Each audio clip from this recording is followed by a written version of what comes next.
भगवत गीता के 18 अध्याय हैं और ये संस्कृत में परमात्मा द्वारा दी गई थी। समय के साथ संस्कृत भाषा रोज़मर्रा की ज़िंदगी से निकल गई और ये ज्ञान मनुष्य से दूर हो गया। समय समय पर श्रीमद् भागवत गीता का साधारण अक्षरों में अनुवाद किया गया। ये ज्ञान परमात्मा ने भगवान कृष्ण के द्वारा सबसे बड़े धर्म युद्ध महाभारत की रणभूमि कुरुक्षेत्र में अर्जुन को कुछ 5000 वर्ष पहले दिया गया था। ये वो वक्त था जब धर्म का बार बार उल्लंघन हुआ। परमात्मा का डर मनुष्य के हृदय से निकल गया। गीता परमात्मा द्वारा दिया गया दिव्य ज्ञान है जो किसी एक धर्म नहीं अपितु पूरी मानव जाति के कल्याण के लिए है। ये ज्ञान आत्मा को परमात्मा के बारे में, उनकी सृष्टि के बारे में और उन कायदों के बारे में समझाती है जिनका आत्मा को मनुष्य के रूप में पालन करना है। इन्हीं कायदों की बुनियाद पे एक आत्मा को शरीर त्याग करने के बाद परखा जाएगा और इस परीक्षा से पास होने पे हमेशा के लिए जन्म और मृत्यु के चक्र से मुक्ति मिल जाएगी। श्री कृष्ण ने कहा है कि मैं ही सबकी शुरुआत हूँ। मैं आरंभ से भी पहले था और अंत होने के बाद भी रहूँगा। सब मुझ में है और मैं सब में हूँ।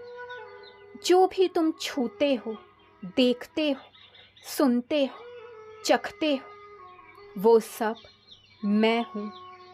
ये नदी, पहाड़, सूरज, चांद सब मैंने बनाए हैं। मैंने ही भगवान, शैतान और इंसान बनाए। मैं सब में वास करता हूँ और सब मुझ में वास करते हैं। मैं ही ब्रह्मा बनकर निर्माण करता हूँ और रुद्र बनकर विनाश भी। गीता में कहा गया है परमात्मा ने प्रकृति का निर्माण 5 तत्व अर्थात हवा, अग्नि, जल, पृथ्वी और आकाश से किया है, पर स्वयं परमात्मा इन तत्वों से परे हैं। अर्जुन को भी परमात्मा का विराट रूप देखने के लिए भगवान कृष्ण ने दिव्य नेत्र दिए।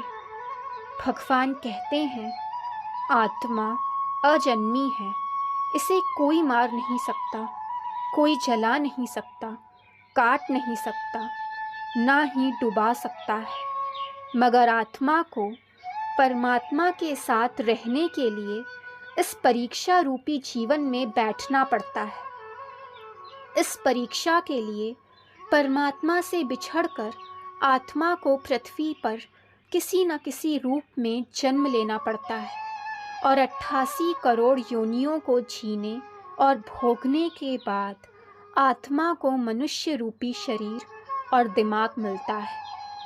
सबसे बड़ी मर्यादाओं की परीक्षा में बैठने के लिए हर मनुष्य को परीक्षा के दौरान तरह तरह की अच्छी और बुरी भावनाओं के चक्रव्यूह में अपने भाई बहन मित्रों के साथ डाला जाता है, जिससे हर आत्मा को अपने अंदर के तामसिक और राजसिक अवगुणों से निकलकर सात्विक जीवन में प्रवेश करने का अवसर मिलता है।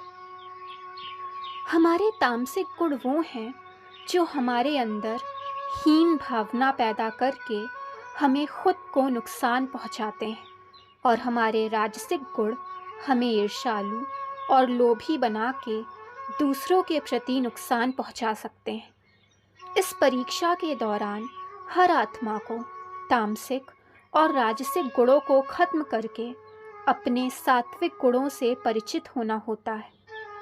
सात्विक गुण वो हैं जो आत्मा को अपने आसपास की हर चीज़ से जोड़ना और उनसे प्रेम करना सिखाते हैं।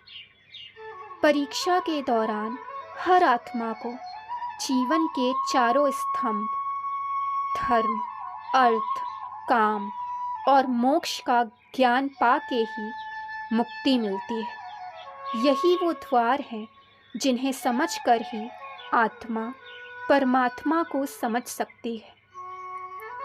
पहला द्वार धर्म का है और इसका प्रतीक शेर है।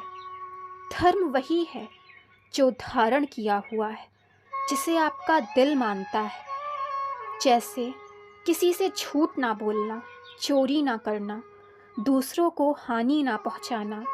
हर आत्मा को अपने जीवन में धर्म का पालन करना होगा। दूसरा द्वार अर्थ का है और इसका प्रतीक अश्व है। आत्मा अपने जीवन काल में अपने पृथ्वी पे होने का अर्थ या मूल कारण समझेगी। इस जिंदगी में भागने वाली चीज़ें और रिश्तों का आनंद लेगी। तीसरा द्वार काम का है। भगवत गीता समझाती है कि हर मनुष्य के अंदर काम, क्रोध, लोभ, मोह, अहंकार तथा ईर्ष्या जैसी 6 भावनाएं हमें अपने और अन्यों के प्रति नुकसान पहुंचा सकती हैं। इन भावनाओं को हर मनुष्य को अपने नियंत्रण में रखना चाहिए, क्योंकि इनके बहाव में किया गया कोई भी कार्य हमारे जीवन भर के दुख का कारण बन सकता है। एक आत्मा संतोष और सादगी से इन भावनाओं पर हमेशा के लिए विजय पा सकती है। चौथा स्तंभ मोक्ष का है और इसका प्रतीक हाथी है। इस परीक्षा रूपी जीवन में हर मनुष्य हर समय कोई ना कोई इच्छाएं रखता है। कुछ इच्छाएं एक ही जन्म काल में पूरी हो जाती हैं, मगर कुछ अधूरी रह जाती हैं और उन्हें पूरा करने के लिए आत्मा को फिर से पृथ्वी लोक पर आना पड़ता है। भगवत गीता समझाती है कि हमारी इच्छाएं ही मूल कारण है हमारे पृथ्वी पर वापस आने का, और अगर हम कोई भी इच्छा ना रखें तो हम इस जीवन और मृत्यु के चक्र से मुक्ति पा सकते हैं। ये द्वार क्षमा का भी है। जिन्होंने आपके साथ बुरा किया उन्हें क्षमा करके, और जिनके साथ आपने बुरा किया उनसे क्षमा मांगकर मुक्ति पाई जा सकती है। दोस्तों, वीडियो पसंद आए तो चैनल को लाइक, सब्सक्राइब एंड शेयर करिए ताकि चैनल की सारी नोटिफिकेशंस आपको मिलती रहें।